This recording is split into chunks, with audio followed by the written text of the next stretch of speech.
잘 살자. 안녕하세요. 굿모닝 팍스 인베스테이너 진행을 맡은 이세란 김수민입니다. 네, 어느새 오늘 10월 15일이잖아요. 10월의 중반을 딱 맞이하고 있는데 정말 이제 올해가 얼마 남지 않았다라는 생각이 드는 것 같습니다. 우리 수민 씨, 올해 지나보면서 가장 기억에 남는 이벤트가 있다면 어떤 건가요? 또 올해를 돌아보자 하면은 제일 기억에 남는 게 아무래도 이렇게 굿모닝 인베로 우리 시청자 여러분들께 인사를 드리는 게 아닌가 싶은데요. 우리 세란 씨랑 주원 씨랑 경제 이슈들 가지고 이야기 나눴던 게 또 올해 가장 중요한 이벤트지 않나 싶습니다. 맞습니다. 사실 여러분 처음 제 모습 기억할지 모르겠지만 제가 처음에는 그냥 느낌 가는 대로 약간 이름 이쁜 거 아니면 막 사람들 많이 사는 거 같은 거 이렇게 구매를 해가지고 제가 종목 백화점 담당이었거든요. 하지만 올해 이렇게 팍스 인베스테인을 통해서 경제를 알아가기 때문에 오히려 조금 더 매수에 신중하게 되고 조심하게 되는 것 같습니다. 하지만 우리가 수익을 내려면 매수를 꼭 해야 되잖아요. 그렇기 때문에 좋은 정보를 많이 획득하는 것이 가장 중요할 것 같습니다. 네, 맞습니다. 저희가 정말 좋은 변화를 이끌어드리고 있는데 저희가 그런 의미에서 수익 낼 수 있는 알찬 코너들로 오늘도 준비를 해왔습니다. 국내 증시부터 미국 증시 그리고 생활 속의 경제 이야기부터 우리 시장 이끌어주고 있는 핫 이슈들까지 준비를 해왔는데요. 오늘도 그 시간들 정말 빼놓지 않고 즐겨주셨으면 좋겠다는 생각이 듭니다. 또 우리 시장 알기 위해서 빼놓을 수 없는 코너 국내 증시 브리핑으로 오늘 시간 시작해 볼까요? 네, 좋습니다. 우리 어제장은 코스피와 코스닥 희비가 엇갈렸던 하루였습니다. 지난주 삼성전자의 실적 쇼크로 하락 마감했던 코스피, 미국과 중국 증시 호조 덕에 반등하면서 전장보다 1.02% 오른 2,623.29로 거래를 마쳤습니다. 삼성전자의 저가 매수세가 유입되면서 6만 전자를 회복한 데다 금융주와 인공지능 반도체 섹터가 강세를 보이면서 지수를 이끌어줬는데요.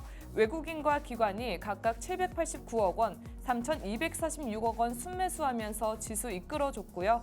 개인은 4,400억 원 매도 우위를 보였습니다. 이날 코스피는 반도체주와 금융주 중심으로 상승 압력을 받는 흐름을 보였습니다. 금융주는 미국 JP모건과 웰스파고의 호실적에 3분기 실적 기대감이 반영되면서 외국인 매수세가 유입됐고요. 엔비디아의 블랙윌 칩 1년 분량 매진 소식에 우리 AI 반도체 종목 일제히 상승했습니다. 삼성전자도 외국인 투자자의 저가 매수세에 힘입어 우리 상승해줬습니다. 시가총액 상위 종목 중 삼성전자가 3거래일 만에 6만 전자 회복했고요. SK하이닉스와 한미반도체 각각 0.81%, 3.65% 오르는 등 반도체주 일제히 상승했습니다. 금융주 중 KB금융과 메리츠 금융지주는 사상 최고가를 경신했고요. 신한지주, 하나금융지주 등도 함께 상승하는 모습 보여줬습니다.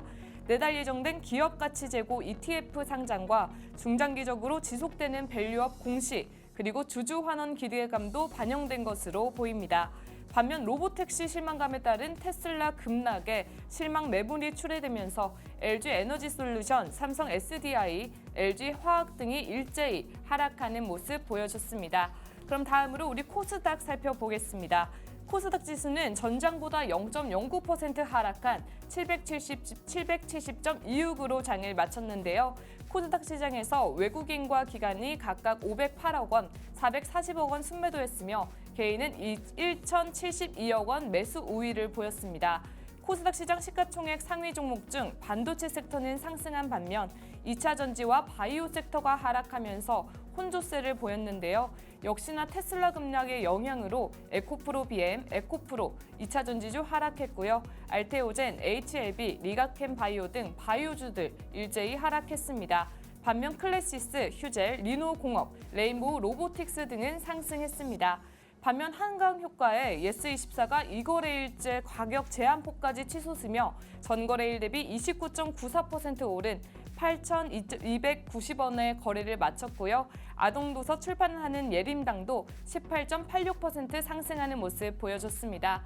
이렇게 희비가 엇갈렸던 코스피와 코스닥, 살펴봤는데요. 그럼 바로 우리 전날 미국장은 어땠나요? 네, 간밤 미국 증시도 준비를 해왔습니다.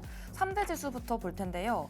오늘 다우지수는 0.47% 상승하면서 43,065.22에 마감했고요. S&P 500 지수 역시 0.77% 오르면서 5,859.85로 장을 마쳤습니다. 나스닥 지수 역시 0.87% 상승하면서 18,502.69에 거래를 마쳤습니다. 세 지수가 연이어서 빨간불을 켜는 모습들을 보여주고 있는 상황인데요. 오늘 뉴욕 증시에서는 다우존스 지수가 사상 처음으로 43,000선을 돌파를 했습니다. 43,000선을 돌파하면서 상승세를 이어가는 모습들이 계속해서 나타나는 모습인데요. 또 S&P 500 지수까지 사상 최고치를 경신하면서 강세를 보여주는 모습을 보여줬습니다. 주로 기술주의 랠리들이 이번 상승을 이끌어가주는 모습이었는데 특히 엔비디아가 2% 넘게 상승하면서 기술주의 상승을 견인을 해줬습니다. 트럼프 미디어 앤 테크놀로지도 18%대의 급등을 하면서 주목을 받는 상황이고요. 비트코인 관련주들 역시 가격 상승에 힘입어서 함께 강세를 보여주는 모습입니다. 하지만 캐터필러와 보잉 같은 일부 기업들은 함께 하락하는 모습을 보였는데요. 캐터필러는 모건 스탠리가 투자 의견을 하향하게 되면서 2%가량 하락하는 모습을 보였고 보잉도 1%대 하락으로 마감을 했습니다. 투자자들은 이번 3분기 기업 발표에 집중하고 있는 모습인데요. JP모건 체이스가 예상을 웃도는 실적을 발표하면서 증시 전반적으로 긍정적인 영향을 주고 있습니다. 이번 주에는 뱅크 오브 아메리카, 골드만삭스와 넷플릭스 등 주요 기업들의 실적 발표가 이어질 전망입니다. 또 이번 주에는 9월 소매 판매 지표들이 예정되어 있는데요. 만약에 여기서 예상치를 뛰어넘는 성장세가 발견이 된다고 하면 미국 경제의 노랜딩 시나리오에도 박차를 기할 가능성이 높습니다. 오늘 이렇게 국내 증시부터 미국 증시까지 간단하게 우리 시장을 알아봤는데요. 우리 시장이 이렇게 흘러가는 데에는 분명한 이유가 있을 것 같습니다. 우리 시장 뜨겁게 이끌어주고 있는 핫이슈, 오늘은 또 어떤 소식이 준비되어 있나요? 네, 오늘 세란버핏의 핫이슈는요. 더본코리아 상장 수요 예측입니다. 정말 요즘 고물가를 몸소 체감하시는 분들 많을 것 같은데 네. 우리 수미 씨 최근에 외식 하신 적 있나요? 일단 어제 제가 네. 나가서 저녁으로 닭도리탕 먹고 왔거든요. 닭볶음탕 요즘 물가가 굉장히 비싸서 먹기가 힘든데 친구랑 먹으면서 맛있는 저녁을 보냈습니다. 얼마 정도 나왔나요? 둘이 해서 4만 원 넘게 나왔는데 한 2만 원이 넘어가게 되니까 사실 한 끼 식사로는 좀 비싸다는 생각도 드는 것 같습니다. 네, 맞습니다. 저도 어제 이 핫이슈를 준비하면서 정말 상반된 기사를 봤는데요. 비빔밥이 12,000원을 넘어간다. 그래서 외식하시기 두렵다라는 기사와 함께 우리 요즘 흑백 요리사 열풍으로 다시 우리 외식업계가 뜨겁게 주목받고 있다. 이런 상반된 기사를 봤습니다. 수미 씨, 제가 저번 시간에 우리 흑백 요리사 열풍 덕분에 많은 기업들이 수혜를 봤다라고 소개를 드렸는데 그중 저같이 줄 서기 싫어하는 사람들을 위한 예약 앱 서비스가 있었거든요. 맞아요. 기억나시나요? 지금 딱 기억났는데 캐치 테이블이라고 해서 우리가 줄 서는 게 번거로울 수 있는데 이 부분을 스킵할 수 있도록 도와주니까 굉장히 편리한 어플이다 이런 생각이 듭니다. 네, 맞습니다. 이 캐치 테이블에 따르면 흑백 요리사 출연 셰프들의 식당 평균 예약률이 전주 대비 148% 증가했는데요. 최대 4,937.5% 증가율을 보이는 곳도 있었다고 합니다. 뿐만 아니라 이러한 외식 열풍은 출연 셰프들의 식당뿐만 아니라 모든 외식업계까지 번지면서 고물가 시대에도 외식을 하려는 사람들이 늘어났다고 하는데요. 경기 침체 상황의 장기화와 고물가가 침체되고 있던 외식업계에 이런 훈풍이 정말 단기적으로 그치지 않도록 우리 외식업계는 외식 문화 및 맛과 서비스 개선에 힘을 다하겠다라는 입장을 밝히고 있습니다. 이 훈풍을 또 제대로 맞으면서 제2의 전성기를 보내고 계신 분이 있거든요. 누군지 아시겠나요? 지금 전성기 하니까 딱 생각난 분이 있는데 네. 최근에 흑백 요리사로 굉장히 이름을 알리고 계신 분이죠. 누구예요? 성공했어요. 맛있어요. 백종원이에요. 백종원 아닌가요? 똑같아요. 네, 단연 우리 백종원 더본코리아 대표가 제2의 전성기를 맞지 않았나 싶은데요.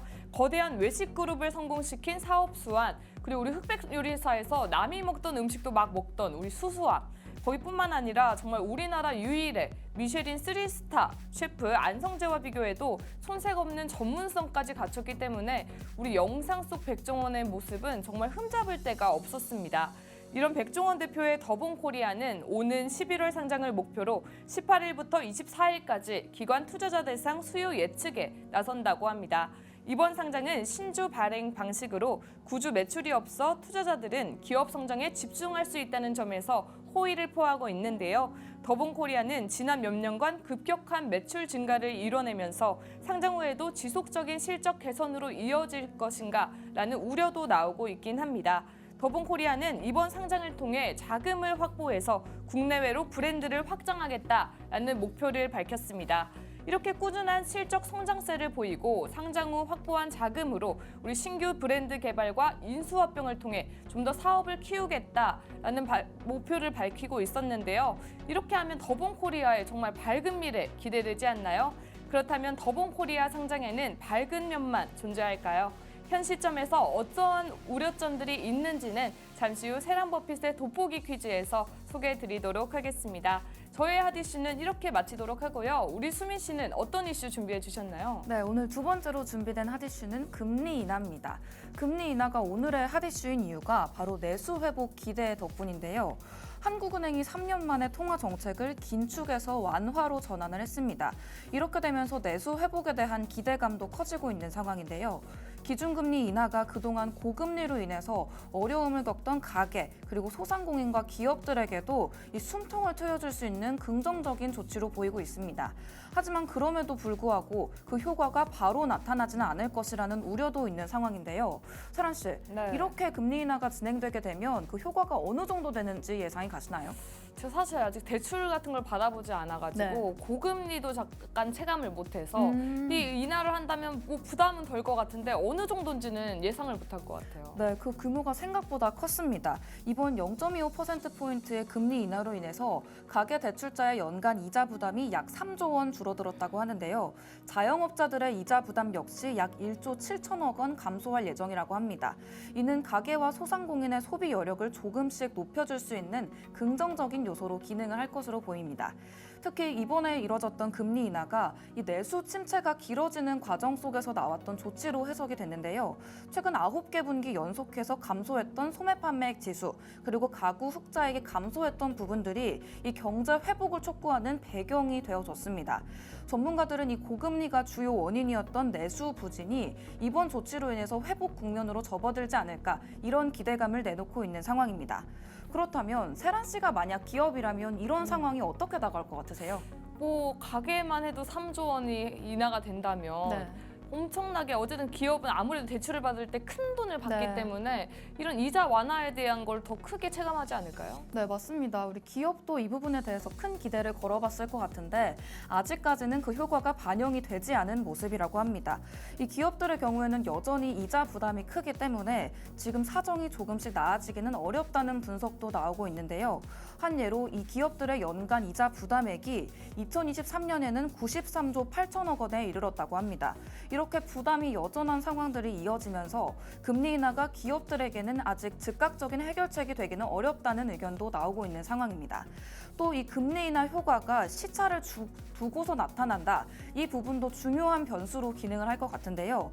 이에 따라서 이 내수 시장이 회복되기까지는 시간이 좀 더 걸릴 수 있다는 의견이 지배적인 상황입니다. 그동안에는 정부의 취약계층 지원이 이 재정 정책까지 뒷받침되어야 한다. 이런 의견들이 많았는데 이번 조치로 인해서 그 필요성이 더욱더 강조되고 있습니다. 이 금리 인하 폭이 크지 않기 때문에 내수 회복에 미치는 영향 또한 제한적일 수 있다는 의견도 많은데요. 결국에는 금리 인하가 이 이자 부담의 완화에는 도움이 될 수 있지만 내수 부양까지는 한계가 있다. 이런 의견으로 정리를 해볼 수 있을 것 같습니다. 앞으로 금리 인하에 대한 효과가 향후에는 어떻게 나타나게 될지 시간을 두고 함께 지켜보시면 좋을 것 같습니다. 오늘 이렇게 해서 우리 세란 씨의 핫이슈부터 저의 핫이슈까지 우리 시장에 큰 영향을 주고 있는 뜨거운 핫이슈들을 알아봤습니다. 그렇다면 이제 우리 생활 속에 적용해 볼 수 있는 재미있는 이야기들도 나눠보면 좋을 것 같은데요. 세란 씨, 네. 오늘은 또 어떤 주제로 이야기해보면 좋을까요? 네, 오늘은 투자와 우리 생활 속에서 할 수 있는 정말 명언들을 준비해 봤는데요. 오늘도 이 명언들을 통해 경제적 교훈을 함께 나눠볼까 합니다. 오늘 준비한 첫 번째 명언, 가장 높은 수익률은 지식에 투자하는 것이다 입니다. 이건 워렌 버핏이 한 말인데요. 워렌 버핏은 투자 대가로 유명하잖아요. 그는 언제나 지식이야말로 최고의 투자다라고 강조했습니다. 아무래도 이렇게 지식이 중요하다고 말하시는 분들이 투자 대가인 분들이 많은 것 같은데요. 우리가 돈을 투자하는 것도 물론 중요하겠지만 네. 우리가 지금 투자하는 돈들을 어떻게 불려나갈지 이 부분에 대한 지식이 없다면 이 투자가 어렵게 느껴질 가능성이 높은 것 같습니다. 그렇기 때문에 이 경제에 대한 투자 그리고 공부가 정말 중요한 부분이라고 느껴지는 것 같습니다. 네, 맞습니다. 우리 많은 사람들이 투자를 시작하면서 수익을 빨리 내고 싶어 하잖아요. 네. 하지만 지식이 없으면 빨리 얻기보단 빨리 잃기 쉽습니다. 그저 주변에서 이거 좋다, 이거 좀 괜찮다라는 말만 듣고 살면 정말 큰 손실을 볼 수 있습니다. 네, 맞습니다. 우리가 사실 높은 수익률을 기대한다고 하면 큰 돈을 투자하면서 성급하게 투자하기 마련인데 가장 높은 수익률을 가지고 올 수 있는 게 지식에 투자하는 것이다. 이런 말을 들으니까 좀 더 여유롭게 우리 지식을 쌓아가는 시간을 가져야겠다 이런 생각이 듭니다.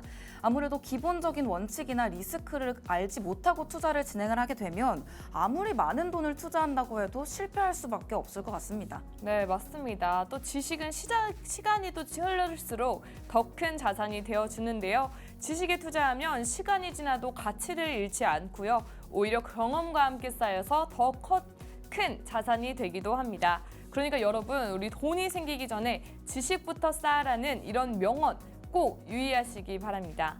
이거 하고 우리 네. 다음 명언으로 한번 넘어가 네. 볼까요? 다음 명언도 진짜 재밌는데요. 네. 경제는 결국 심리 싸움이다입니다. 이건 조지 소로스가 한 말인데요. 경제의 흐름이나 투자 시장에서 사람들의 심리가 얼마나 중요한지 알려주는 말입니다.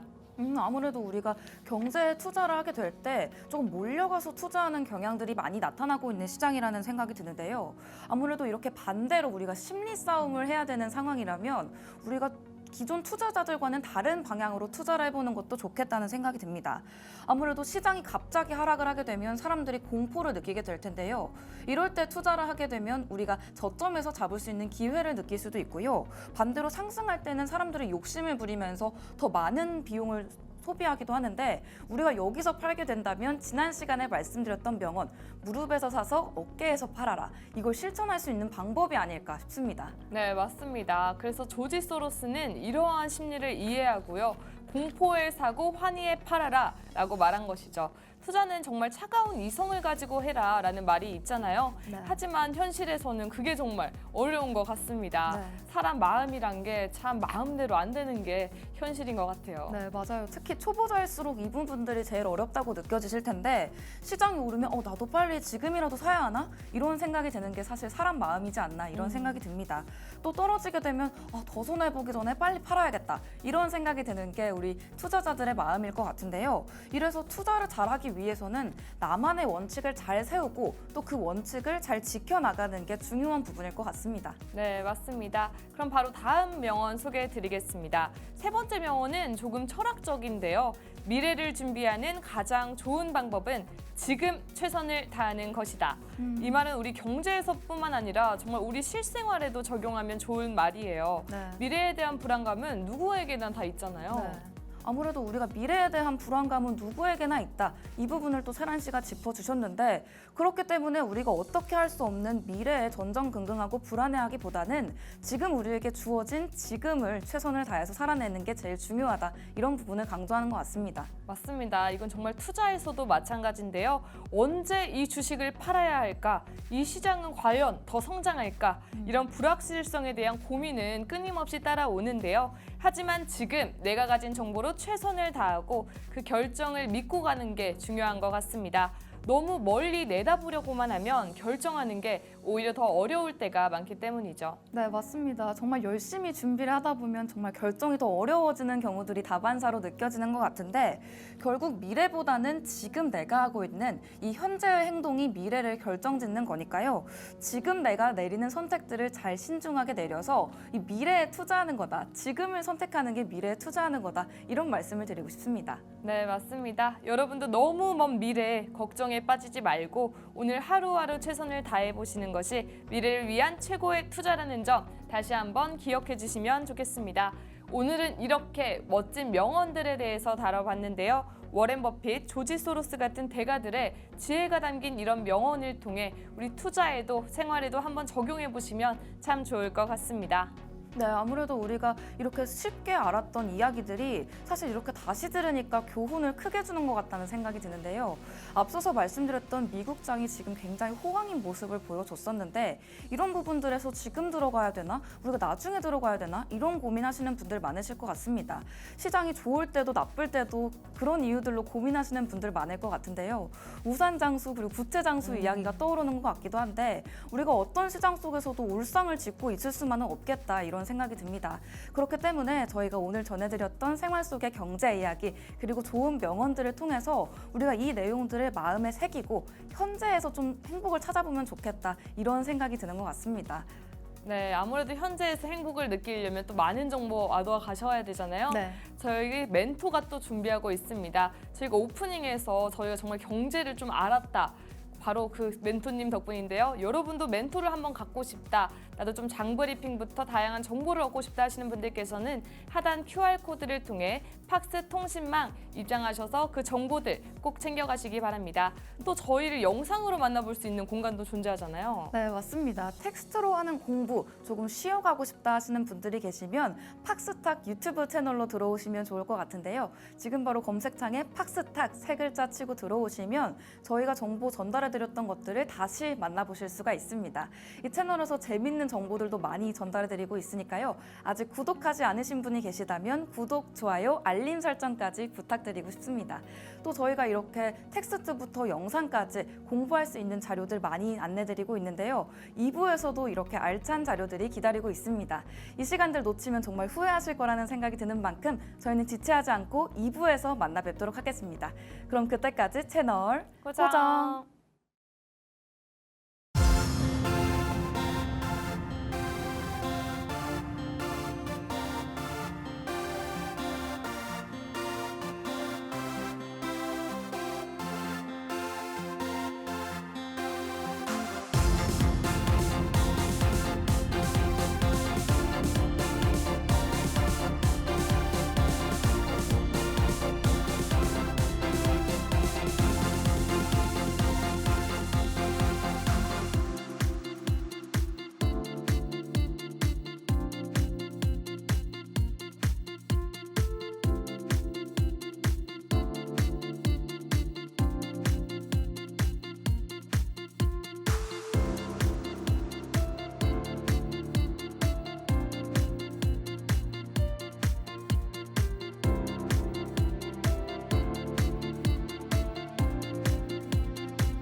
네, 안녕하세요. 세란버핏의 돋보기 퀴즈 시간입니다. 오늘 세란버핏의 핫이슈에서는요. 우리 흑백요리사 열풍에 힘입어 제2의 전성기를 맡고 있는 백종원 더본코리아 대표에 대한 이야기를 나눴었는데요. 오늘 세란버핏의 핫이슈에서는 바로 이 더본코리아 좀 더 자세히 살펴보고요. 더본코리아의 상장에 우려감과 기대감까지 한번 살펴보도록 하겠습니다. 그럼 바로 전성기를 맞은 우리 백종원, 우리 수민 씨는 백종원 대표님 하면 어떤 이미지가 떠오르시나요? 아, 저 요즘 흑백요리사 정말 열심히 보고 있어가지고 네. 좀 따라해볼게요. 이거 버스 아니에요? 재밌네요. 어때요? 너무 똑같습니다. 저는 이런 이미지가 제일 먼저 떠오릅니다. 약간 그 어떤 이미지일까요? 좀 친근한 네, 이미지인가요? 친근하고 그 친근함 속에서 눈을 가리고도 이거 빠스 아니에요? 오. 이렇게 맞출 수 있는 그 능력이 정말 멋있게 느껴지는 것 같습니다. 네, 맞습니다. 정말 저도 부자인 걸 누구나 다 아는데 뭔가 푸근한 옆집 아저씨 같은 친숙함도 들고 네. 그 와중에 그렇게 눈을 가리고도 맛의 음식의 재료나 이름을 맞추는 걸 보면 정말 전문성까지 입증한 게 아닌가 싶은데요. 이런 백종원 대표의 브랜드죠. 바로 더본 코리아가 우리 이번 주 투자자들의 관심을 끄는 기업 공개 대여 중 하나로 꼽히고 있습니다. 더본 코리아는 18일부터 24일까지 수요 예측을 진행한 이후 25일 최종 공모가를 확정할 예정이다라고 밝혔습니다. 이렇게 상장을 앞둔 더본 코리아에 대한 전망이 엇갈리고 있는데요. 이렇게 백종원 대표의 영향력에 힘입어 IPO 흥행을 할 것이다 라는 긍정적인 반응이 있는가 하면 증시 입성 이후에도 실적 성장세를 이어갈 수 있을까 하는 우려까지 함께 나오고 있습니다. 오늘 세란버핏과의 돋보기 퀴즈를 통해서 여러분의 전망은 어떤지 한번 구축해 보시면 좋을 것 같습니다. 그럼 수민 씨, 더본 코리아 하면 정말 다양한 브랜드가 있잖아요. 네. 어떤 브랜드가 떠오르시나요? 일단 백다방도 떠오르는 것 같고 짜장면 하면 홍콩 반점, 그리고 여름에는 또 냉우동 먹을 수 있는 역전 우동도 생각나는 것 같고요. 네. 정말 많은 브랜드가 생각이 나는데 뭔가 우리 백종원 씨가 운영하는 브랜드가 정말 많은 것 같아요. 맞아요. 네. 그럼 한 몇 개 정도 브랜드가 있는지 예측해 볼 수 있나요? 일단 제가 지금 간단하게만 떠올려봐도 5개는 떠오르니까 한 15개? 업입니다. 업이에요. 한 23개? 25개를 아. 우리 더본코리아에서 운영하고 있습니다. 네. 지난 몇 년간 정말 급격한 매출 성장을 이뤄냈었는데요. 지난해 상반기 매출은 전년 대비 47%가량 상승한 2,113억 원에 달했고요. 영업이익도 151억 원에 달하는 정말 높은 매출 상승 보여주고 있습니다. 그럼 이렇게 매출이 잘 나오는데 굳이 상장을 하는 이유는 무엇일까요? 바로 더본코리아는 상장을 통해 자금을 확보해 사업 확장에 박차를 가하겠다. 특히 국내외로 브랜드를 확장하겠다라는 입장을 밝히고 있습니다. 상장 후 확보한 이런 자금으로 동남아시아와 미국 등 우리 K푸드에 좀 인기가 많은 나라를 공략하겠다고 밝힌 것이고요. 또한 신규 브랜드를 개발하거나 기술 투자 등에 더욱 투자하겠다라고 밝혔습니다. 나아가 푸드테크와의 협력을 통해서 우리 이제는 프랜차이즈 사업을 넘어 종합식품 기업으로 나아가겠다는 전망까지 보여주고 있는데요. 또한 상장 이후에 기업의 투명성을 강조해서 소비자들의 신뢰도도 상승시킬 수 있습니다.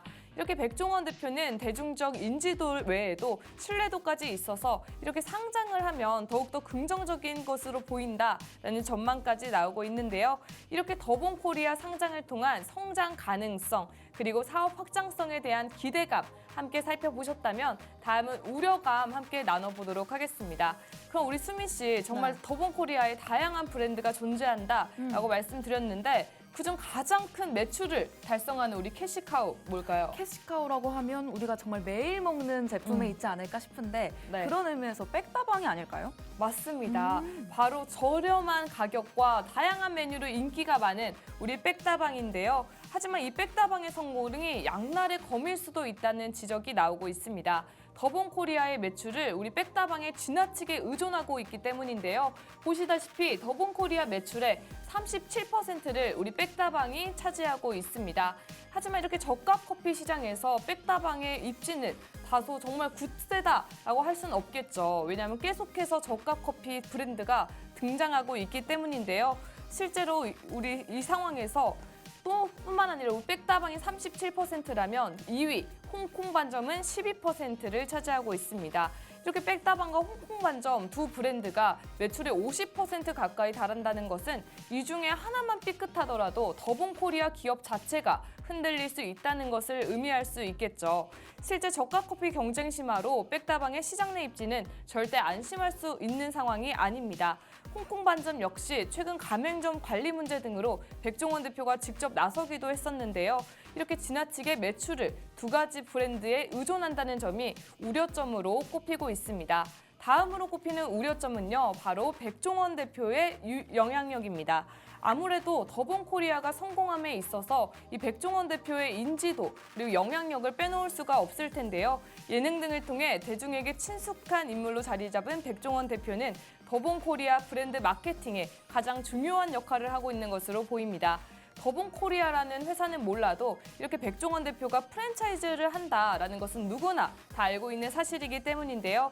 특히 백다방은 백종원 커피라는 타이틀로 더욱더 빠르게 성장할 수 있었다고 합니다. 그러나 이렇게 백종원 대표의 유명세에 지나치게 의존한다는 점도 우려로 작용하고 있습니다. 백종원 대표의 미디어 노출이 회사 성장에 기여한 것은 누구나 아는 사실이지만 이렇게 회사에 지나치게 집중해 있다면 백종원 대표가 조그만 문제나 논란에 휩싸여도 브랜드 자체의 위험에 도사릴 수 있기 때문인데요. 최근 발생한 가맹점주와의 그런 대립이 정말 그 극단적인 예로 꼽히고 있습니다. 이렇게 백종원 대표가 전면에 나서서 반박을 하면서 일방적인 비판 여론이 다소 가라앉는 것을 볼 수 있는데요. 이는 백종원 대표가 나서지 않았다면 더 큰 문제로 번질 수 있었다라는 우려로 작용하고 있습니다. 즉, 백종원 대표 자신의 이미지가 기업 성공에 지나치게 의존하고 있다는 점에서 기업의 지속 가능성에 대한 우려까지 나오고 있는 점입니다. 더불어 신규 브랜드 런칭에 있어서도 이 백종원 대표를 내세우지 않으면 성공할 수 있을까 하는 우려가 들기 때문에 브랜드 확장성에 있어서도 이렇게 불리하다라는 소리가 나오고 있습니다. 네, 이렇게 상장을 통해서 자금력을 확보하고 글로벌 시장 진출을 모색하려는 더본코리아. 외식 프랜차이즈에 정말 주목을 받고 있는데요. 왜냐하면 외식 프랜차이즈 산업 특성상 경제 환경의 변화에 정말 민감할 수 있기 때문입니다.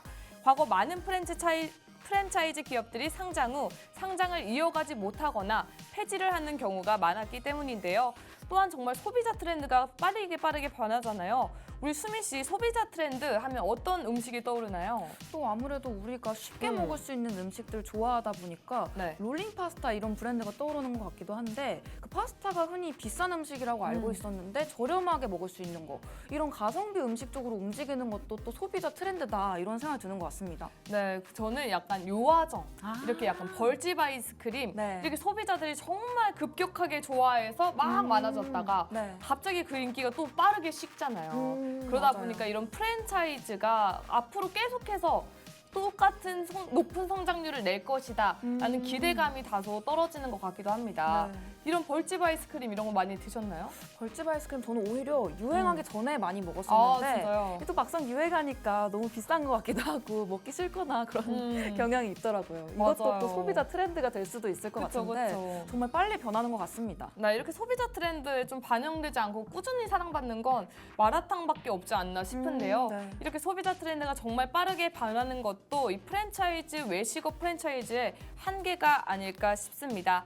또한 이렇게 경제 상황에 따라서 수익성이 정말 크게 변동되는 점 또한 이런 프랜차이즈의 한계로 꼽히고 있는데요. 더본코리아는 이 같은 약점을 극복하고자 종합식품 기업으로 나아가겠다는 목표를 밝히고 있습니다.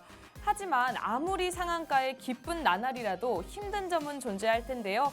더본코리아의 연돈 볼카츠 사태는 여전히 지속되고 있습니다.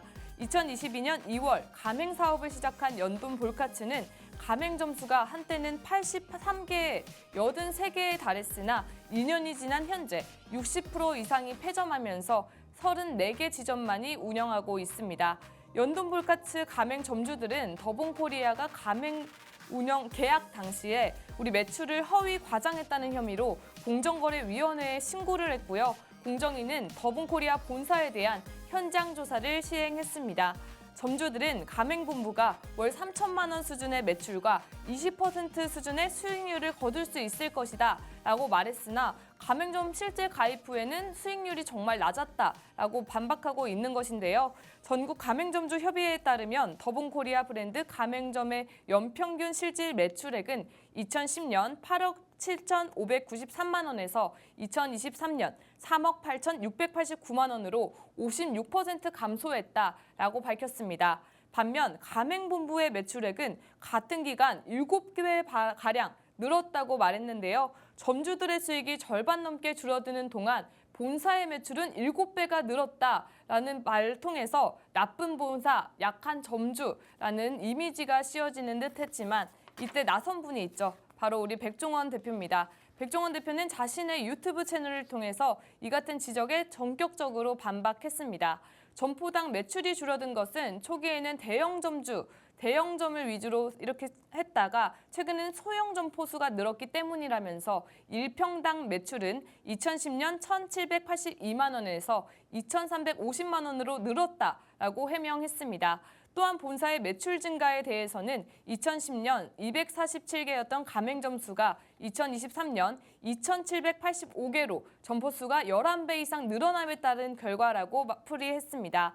뿐만 아니라 영업이익률을 기존 10%에서 6.2%까지 낮췄다며 본사가 납품 가격을 저렴하게 유지해서 수익을 줄이고 가맹점과 상생 경영을 하고 있다라고 풀이했습니다. 이러한 연돈 볼카츠 사태에 일부 가맹점주와 또한 우리 더본코리아 본사에 대한 입장은 평행선을 달리고 있는데요. 이에 공정거래위원회의 조사 결과에 이목이 쏠리고 있습니다. 만약 이 같은 일이 민사소송으로 이어지면 백종원 대표의 이미지까지도 타격을 입을 수 있기 때문인데요. 오늘은 이렇게 더본코리아의 상장 수요 예측을 앞두고 더본코리아를 둘러싼 기대감과 우려감 함께 살펴보았는데요. 우리 어떤 동전이든 양면이 있듯이 백종원 대표의 유명세가 큰 호재가 되기도 아니면 큰 악재가 되기도 하는 것 같습니다. 하지만 이렇게 백종원 대표는 꾸준한 방송 활동을 하고 있기 때문에 이번에 이 흑백요리사 만약 상장 이후였다면 흑백요리사의 인기에 우리 더본코리아 아마 상승했지 않을까 이런 생각도 드는데요. 우리 수민 씨는 오늘 세란버핏의 돋보기 퀴즈 어떻게 들었는지 한번 얘기해 보실까요? 아무래도 이 더본코리아가 상장한다고 하면 우리 백종원 씨가 운영하는 브랜드니까 네. 무조건적으로 긍정적일 것이다 이런 생각도 했었던 것 같은데 오늘 세란 씨가 알려주는 내용들을 살펴보니까 정말 동전의 양면처럼 우리가 알고 가야 하는 부분이 많다 이런 생각이 드는 것 같습니다. 또 이 부분에 위험성도 있을 수 있으니까요. 이런 부분에서 관심 있으신 분들은 이런 리스크까지도 가져가시면서 관리를 하면서 접근해야겠다 이런 생각을 하는 것 같습니다. 네, 사실 아까 말씀드렸던 것처럼 외식업 프랜차이즈의 상장 이전에서부터 계속 이렇게 해왔는데요. 여전히 거래되고 있는 것은 우리 교촌밖에 없다라는 말이 나올 정도로 한계가 분명히 존재한다고 합니다. 하지만 이 백종원 대표는 그러한 한계를 거듭하고 이겨내겠다라는 목표를 가지고 있긴 하는데요. 이렇게 우리 백종원 대표 그리고 더본코리아 여러분 상장을 앞두고 정말 잘 모든 정보들 확인해 보시면 좋을 것 같습니다. 우리 일반 청약은 28일과 29일 양일간 진행된다고 하니까요. 기대감, 우려감 모두 잘 활용해 보시면서 투자에 참고해 보시면 좋을 것 같습니다.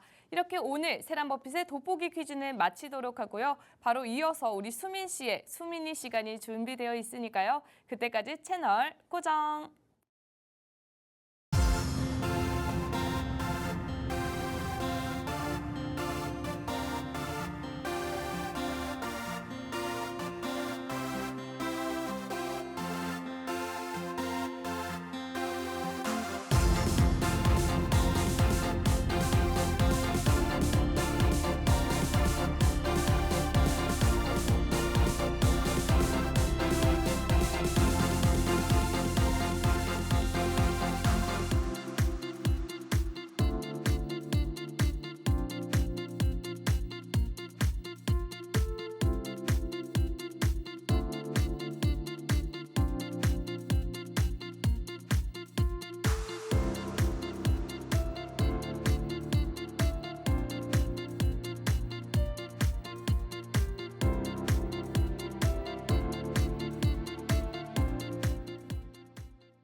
경제 공부도 재밌게 매일매일 새롭고 재미있는 주제로 우리 시청자 여러분들을 찾아뵙고 있는 김수민입니다. 오늘도 어김없이 수민이 시간이 찾아왔습니다. 바로 수MC의 민감한 경제 이야기 시간이죠. 우리에게 다소 어렵고 딱딱하게만 느껴졌던 경제 이야기들을 쉽고 재미있는 주제를 통해서 알아보는 시간입니다. 우리에게 어려울 수도 있는 이 경제 이야기들을 재미있는 이야기와 함께 풀어보는 시간일 텐데요. 오늘 제가 준비해온 주제는 바로 레트로입니다. 최근에 80년대, 90년대 소품이나 의상들이 유행하는 거 보신 적 있으신가요? 저는 최근에 어떤 매장을 갔는데 정말 레트로한 분위기로 연출이 되어 있어서 깜짝 놀랐던 기억이 있습니다. 최근에는 이렇게 옛날 풍습, 옛날 문화에 이렇게 인기를 얻게 되면서 사랑하시는 분들도 늘어나고 있는 것 같은데요. 오늘은 이 레트로 경제가 무엇인지, 이 레트로 경제가 어디에서 파생돼서 어떻게 나아가고 있는지, 미래는 어떻게 될지까지 함께 알아보는 시간 가져보려고 합니다. 먼저 이 레트로 경제가 무엇인지부터 알고 가야겠죠. 이 레트로 경제라는 게 간단히 말해서 과거의 제품이나 디자인, 문화가 다시 또 새로운 소비 트렌드를 형성하는 것을 의미를 합니다. 여기서 중요한 건 단순히 과거를 그리워하기 때문에 과거로 넘어가는 것이 아니라 이 트렌드가 경제적인 변화까지도 맞물려 있다는 점인데요. 철환 씨, 혹시 요즘에 이렇게 레트로 열풍이다 해서 네. 예전에 유행했던 가구나 가전, 의상 이런 게 유행하는 거 보신 적 있으실 것 같은데 이런 부분들 계속 지금도 사용하고 계신가요? 뭐 Y2K 패션인가 그거 맞아요. 있잖아요. 막 네. 모자 쓰고 옛날 이효리 한창 저희 맞아요. 중학생 때 네. Y2K 문화가 좀 트렌드다라는 네. 것도 본 것 같고요. 그리고 요즘 진짜 길거리 가면 패션이 진짜 10년 주기로 이렇게 돈다고 하는데 네. 그래서 엄마가 맨날 촌스럽다 했던 옷이 네. 엄마 때 입었던 일을 똑같이 입더라고요. 맞아요. 그래서 정말 그럴 때 레트로를 느끼는 것 같습니다. 네, 맞습니다. 우리 대표적인 Y2K 주자 이효리님과 마찬가지로 이렇게 링귀골드 유행하는 모습들, 청청 패션이 다시 돌아오는 모습들 보여줬었는데 그렇다면 이런 레트로, 우리가 왜 다시 과거로 돌아가려고 하는지 살펴보도록 하겠습니다. 레트로의 매력이 있기 때문에 우리가 과거로 돌아가려고 하는 거겠죠. 우리 사람들이 이 레트로를 선호하는 이유가 단순히 향수 때문만은 아닙니다. 여러 가지 이유가 있는데요. 먼저 심리적 안정감을 뽑을 수가 있습니다. 우리가 정말 이 세상 빠르게 변화하고 있다. 앞서서도 계속 말씀을 드렸었는데 이렇게 빠르게 변화하는 세상들 속에서 천천히 돌아가는 우리 레트로, 우리 과거로 돌아가게 된다면 예전에 느꼈던 여유로움을 다시 느낄 수 있을 것이라는 마음에서 심리적 안정감이 반영된다. 이런 말씀을 드릴 수 있을 것 같습니다. 지금은 정말 디지털 기술부터 정보까지 넘쳐나는 시대인데 그런 의미에서 이 많은 사람들이 레트로 제품에 대한 향수를 느끼고 있지 않나 이런 생각이 드는데요. 과거의 간단하고 직관적인 경험들이 최근에는 매력으로 느껴지지 않나 이런 생각이 듭니다. 다음으로 두 번째는 유니크함과 차별성입니다. 우리 Y2K도 그렇고 예전과는 다른 문화를 가지고 오는 게 차별성으로 느껴지는 것 같은데요. 우리 젊은 세대가 우리 기존의 문화와는 다른 모습들을 가져가는 걸 또 매력으로 느끼고 있기 때문에 요즘 사람들이 가지고 있는 최신 제품보다는 아무나 가지고 있지 않은 레트로 제품에 대한 매력을 크게 느끼고 있다고 합니다. 그래서 복고풍의 아날로그 제품, 예전에 유행했던 빈티지 제품들까지 많은 사랑을 받고 있다고 하는데요. 한정판 레트로 운동화, 그리고 오래된 디자인의 LP 등등이 정말 높은 값으로 거래가 되고 있기도 하다고 합니다. 이런 제품들이 인기를 끌고 있는 만큼 우리 세란 씨에게 한번 여쭤보고 싶은데 이렇게 남들과는 다른 아이템 갖고 싶다 이렇게 생각하신 적 있으세요? 저는 약간 그런 거 있잖아요. 내가 좋아하는 취향과 남들이 선호하는 게 있다면 전 제가 좋아하는 취향을 택하는 오, 편이어가지고 그래서 사실 Y2K가 막 유행한다고 하는데 네. 제 스타일은 아니어서 오. 아직 한 번도 입어보지 못했습니다. 아 정말요? 네. 이 빈티지가 유행하고 있는데 이 빈티지의 유행을 거스르고 있는 우리 자기만의 유행을 선도하는 우리 세란 씨가 그 말씀을 해주셨는데 사실 이 Y2K라는 게 정말 변주가 많습니다. 그래서 이렇게 청청 패션도 있을 수가 있고요. 이 Y2K에서 또 우리만의 감각을 섞어서 새롭게 연출하시는 이 세란 씨처럼 자기만의 유행을 만들어 가시는 분들도 많다고 하는데요. 세 번째가 새로운 세대의 호기심입니다. 이런 호기심들이 또 트렌드에 반영이 되게 되면서 새로운 유행으로, 새로운 경제 현상으로 이어지고 있는 건데요. 이 레트로가 과거를 기억하는 사람들뿐만 아니라 경험하지 못한 세대에게도 매력적입니다. 2000년대 이후에 태어난 사람들은 이 8, 90년대에 유행했던 스타일이나 이런 유행들을 모르기 마련인데요. 그래서 그들에게 이런 레트로가 새롭고 신선한 경험이 될 수가 있겠습니다. 그 과거의 제품들을 받아들이는 게 복고로 받아들이는 게 아니라요. 아예 새로운 트렌드다, 새롭게 나타난 유행이다 이렇게 받아들이는 경우가 늘어나고 있다는 겁니다. 이렇게 세 가지의 심리적이고 문화적인 요인들이 합쳐지게 되면서 이 레트로 열풍의 매력으로 이어지고 있는 상황인데요. 그렇다면 이 레트로 트렌드가 어떤 구체적인 사례로 이어지고 있는지 예를 들어서 또 설명해 드리려고 합니다. 또 폴라로이드 카메라, 턴테이블을 또 예시로 가져와 봤는데 이렇게 옛날 방식의 아날로그 전자 제품들도 인기를 끌고 있다고 합니다. 디지털 카메라 그리고 스마트폰 카메라가 우리 사진 찍을 때 정말 주축을 이루고 있다 이런 생각이 드는데요. 즉석 사진을 찍을 수 있는 아날로그 방식이 우리 MZ세대에게는 정말 매력적으로 다가가고 있다고 합니다. 또 음악도 우리가 디지털 파일로 언제 어디서나 내가 원하는 음악을 빠르게 들을 수 있었는데 이 LP판은 사실 음악 하나하나를 구매해서 전축에 넣고 들어봐야 하는 방식이잖아요. 그렇기 때문에 이런 아날로그적인 방식들이 또 매력적으로 다가가고 있다고 합니다. 저도 요즘에 이렇게 아날로그 제품들 한번 써보고 싶다 이런 생각이 들었었는데 저도 모르게 이 레트로 열풍에 스며들고 있지 않았나 이런 생각이 드는 것 같습니다. 또 레트로 게임도 정말 큰 인기를 끌고 있다고 하는데요. 80년대, 90년대에 인기를 끌었던 슈퍼마리오, 그리고 젤다의 전설 같은 고전 게임들이 리마스터되면서 인기를 끌고 있다고 합니다. 이렇게 가전제품부터 패션, 게임까지 다양한 산업에서 레트로 열풍이 불고 있는 상황입니다. 그렇다면 이 레트로 경제가 우리 경제 시장에 미치는 영향은 어떻게 될까요? 레트로 트렌드가 단순히 과거를 회귀하는 것뿐만 아니라 새로운 경제 트렌드를 만들어내고 있다. 이런 말씀들을 드렸는데요. 말 그대로 새로운 소비 시장을 만들어내고 있습니다. 예를 들어서 옛날 디자인을 복원할 수도 있겠고요. 아날로그 방식의 제품들을 다시 만들어내는 트렌드도 운영을 하고 있습니다. 이 기존 디지털 시장에 나오던 제품과는 다르게 다른 틈새 시장을 만들어내고 있다. 이게 바로 디지털 열풍을 넘어선 아날로그 열풍, 레트로 경제다. 이렇게 말씀을 드릴 수 있을 것 같은데요. 최근에는 더불어서 빈티지 시장까지도 성장을 하고 있다고 합니다. 과거에 출시됐던 제품들이 시간이 지나고 나서 그 가치를 발휘하는 건데요. 그 가치가 희소성이 생기면서 더욱더 높아지고 있는 상황이기 때문에 이 빈티지 시장에서도 이 레트로 열풍의 수혜를 톡톡히 보고 있다고 합니다. 특히 명품 의류부터 가전제품, 클래식카까지 중고 시장에서는 이 희소성 때문에 어마어마한 가격으로 거래가 되고 있기도 하다고 합니다. 세란 씨도 이렇게 빈티지 제품 구매해 보신 적 있으신가요? 저는 옷은 아니더라도 약간 네. 옛날 막 자개나 옛날 막 손거울 이런 걸 구매해봤었는데 네. 제가 최근에 행사를 진행을 했었는데 네. 아무래도 이 빈티지가 저희나 아니면 어머니 세대들은 약간 추억을 되살려주고 맞아요. 애들은 또 새로운 거다 보니까 네. 그런 빈티지 제품 시장 같은 걸 많이 열더라고요. 맞아요. 그래서 거기서 예쁜 손거울 하나 샀습니다. 이렇게 레트로 제품이 정말 우리 전 세대를 아우르는 제품으로서 우리 어린 분들부터 노인분들까지 레트로에 정말 빠질 수밖에 없지 않나 이런 생각이 드는데요. 이렇게 레트로 제품을 재사용할 수도 있고 옛날 제품을 복원하는 이런 트렌드들이 계속해서 나오게 되면서 지속 가능한 소비로까지 이어지고 있다고 합니다. 과거의 물건을 재활용하거나 다시 사용하는 게 자연스럽게 자원의 낭비를 줄일 수도 있겠고요. 친환경적인 소비 패턴을 만들 수도 있습니다. 앞서서 세란 씨가 말씀해 주셨듯이 이런 구제 시장, 빈티지 시장에서 나만 아는 제품들 보물찾기 하는 매력이 또 있잖아요. 이런 부분들이 지속 가능한 경제로까지 이어진다고 하니까 이 레트로 경제가 가져오는 이점이 정말 많다. 이런 생각이 드는 것 같습니다.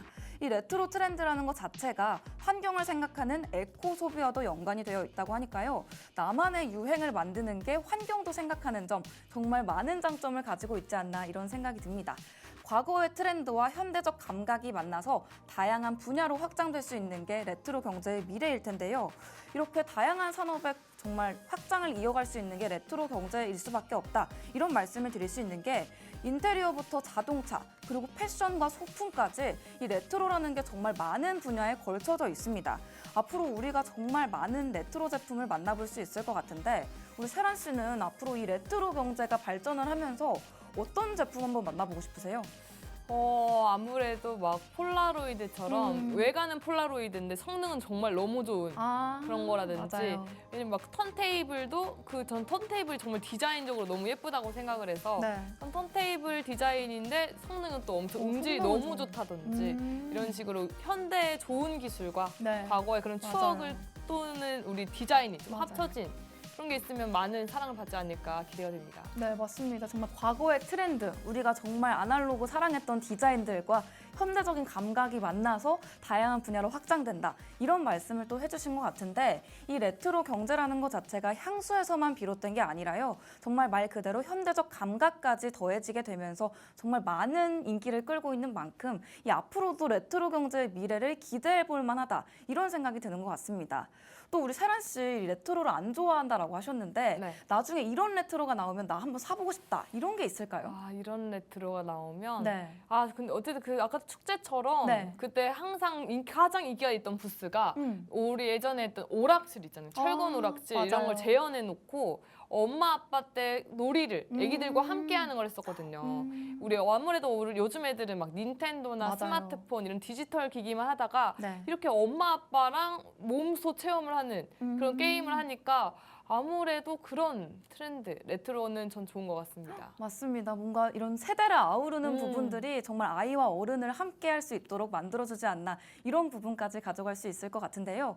오늘 수민이 시간에서는 레트로 경제에 대한 이야기를 해드렸습니다. 사실 경제적인 부분을 많이 말씀드렸는데 우리 세란 씨가 말씀해주신 것처럼 세대를 아우를 수 있다 이런 장점까지도 안내드린 것 같습니다. 오늘 수민이 시간은 여기서 인사를 드리지만 여러분의 경제 공부는 끝나지 않는다는 점 다시 한번 알려드리고 싶고요. 본 방송에서 제공해드리는 정보는 투자 판단에 대한 조언일 뿐 해당 종목의 상승 또는 하락을 보장하지 않는다는 점 유의해 주시면 좋을 것 같습니다. 지금까지 시청해주신 여러분 고맙습니다.